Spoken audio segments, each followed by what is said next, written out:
And we're back here on KFYO Mornings with Dave King and Matt Martin at 7:41 a.m. We'll get right to the phones because we have Congressman Arrington online this morning. Good morning, Congressman. Happy New Year, guys. Good morning. To you, too. Well, I tell you what. It'll be a lot happier when we get the border security measures in place, and we can have the confidence that the American people are going to be safe. President's trying to do it, Dave. We in the House gave him the $5 billion. We sent it to the Senate.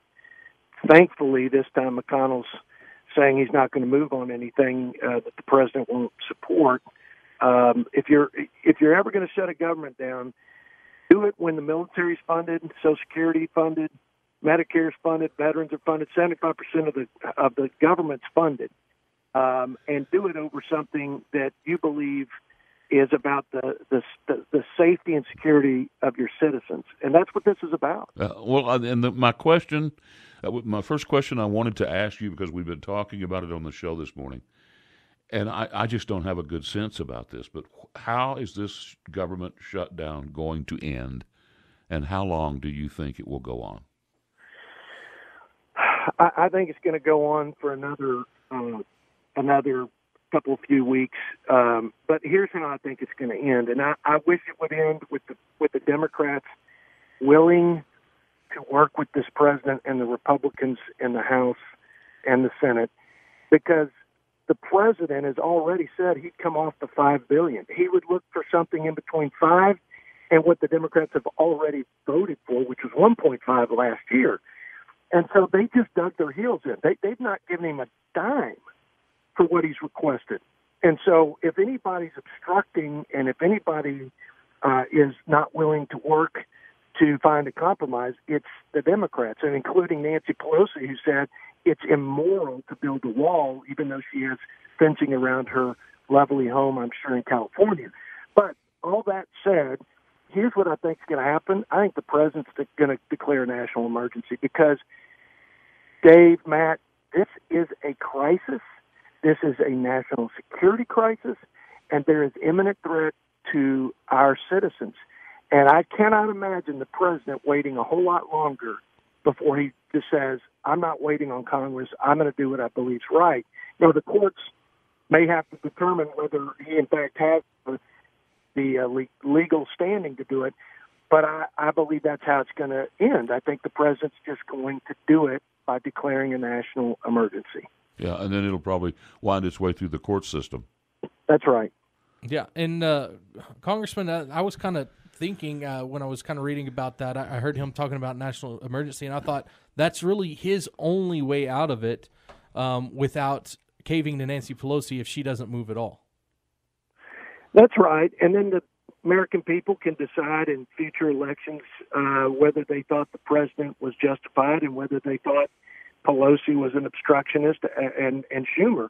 But, I mean, to me, the evidence is pretty strong in favor of the latter because Schumer voted for $25 billion of funding of physical barriers, 700 miles of fencing, and the Democrats in the House have already voted for $1.5 billion. So if you're going to be there philosophically, then you might as well give the funding and the resources that are necessary to do the job. Well, this is about their hate for this president, and it's about their desire to have this president fail more than they care about giving him what he needs and what our government needs to protect our sovereignty and secure our border. So Nancy Pelosi over the weekend stood up and said there will be no wall. A wall will be immoral. It's immoral. And like you said, she's voted for funding for the wall before. So what is it exactly that makes this immoral in her eyes? It's one of the most absurd things I've ever heard come out of someone's mouth in a serious leadership role like she has. As you know, and here's what I would call on Nancy Pelosi to do. If she believes walls are immoral, then she needs to take her fencing down around her house. She needs to take the walls around the Capitol and the White House and around every federal building and around military installations and penitentiaries. And she needs to file legislation that says walls are immoral and we're banning walls. I mean, that's how ridiculous it is when you start saying it and playing it out like that. She misspoke. I'm sure she regrets saying it. But she said it more than once, Congressman. Well, you're right. I've just heard her fellow Democrat leaders try to explain that on national television, and they have a hard time. In fact, Cicilline said, you have to ask her to explain that. They keep talking about the cost effectiveness of it. So I think she may be alone in her view that it's walls immoral. But regardless, I don't see a lot of movement from the Democrats.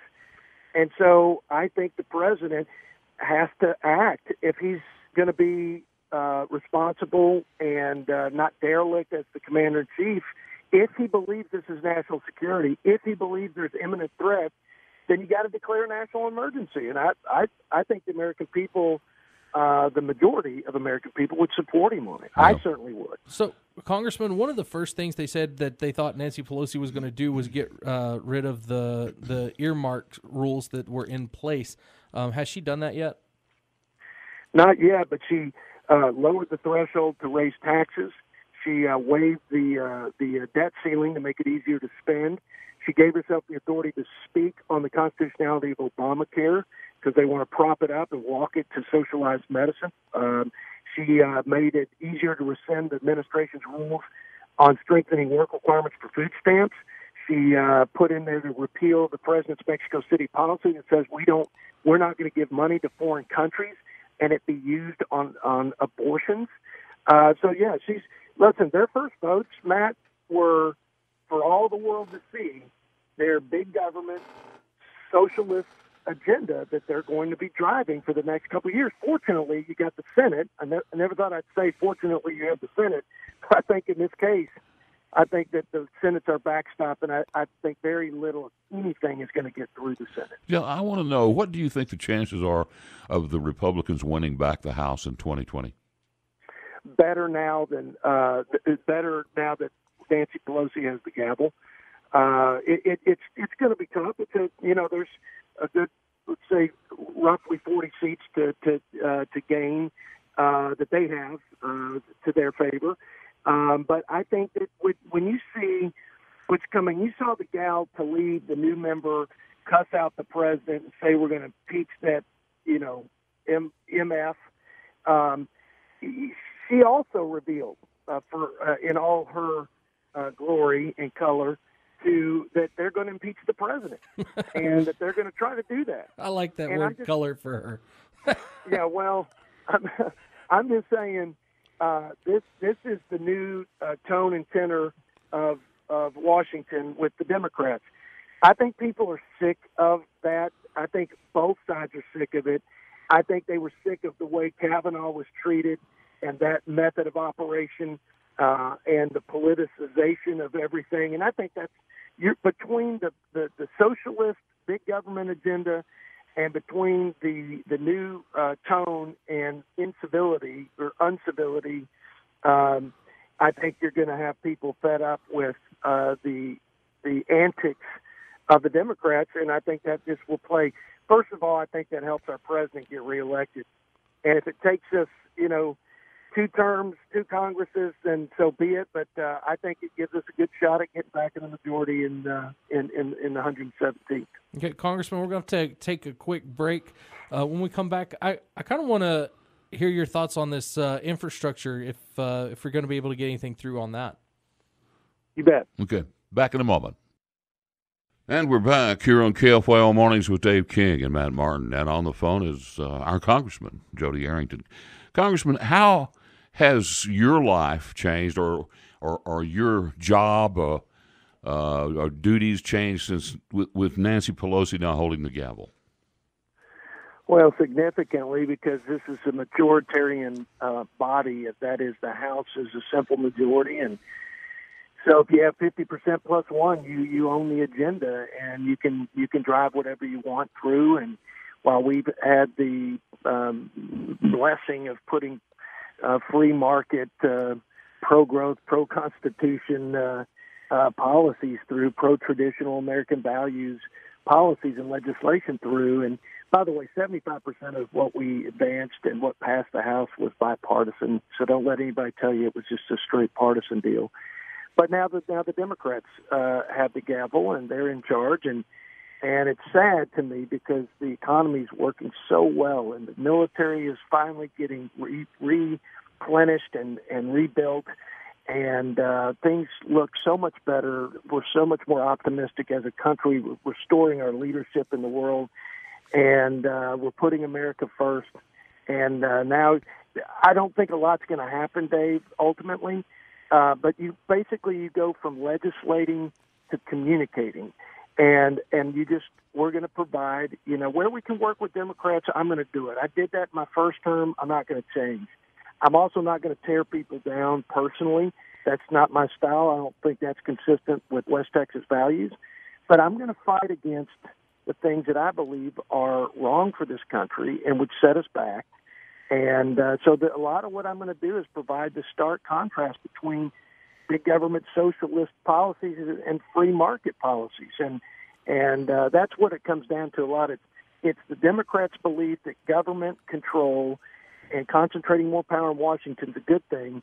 And it's done nothing but grind this economy to a halt, and it's provided fewer opportunities for folks.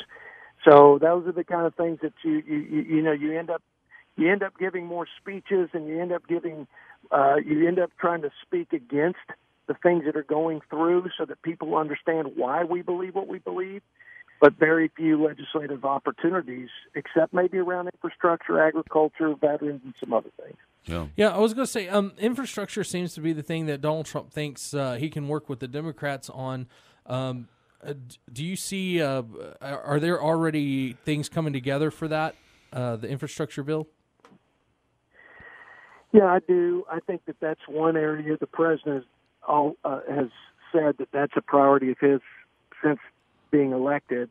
And, you can't get everything done your first term. So I think that's a good one to work with Democrats on.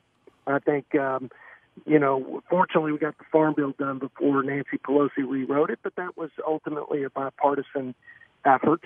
I think that, like I said, veterans, the two veterans bills that I introduced that passed and are now the law of the land were introduced with the Democrat. I think we can do more there. There's certainly more work to be done to do right by our veterans. So I think, around rural issues, rural development, rural health, which is in a tough way these days, I think that's a space where I'm going to continue to work. And I've already talked to folks on the Democrat side, and especially Sherry Bustos, who's one of their leaders, and we're going to find ways to improve rural health care. So there's certainly things we can do. Congressman, that's all our time. We're coming up on a hard break here, and we appreciate it so much, you taking the time to give us a call. Great to be with you. God bless Thank you. You too. Hang in there.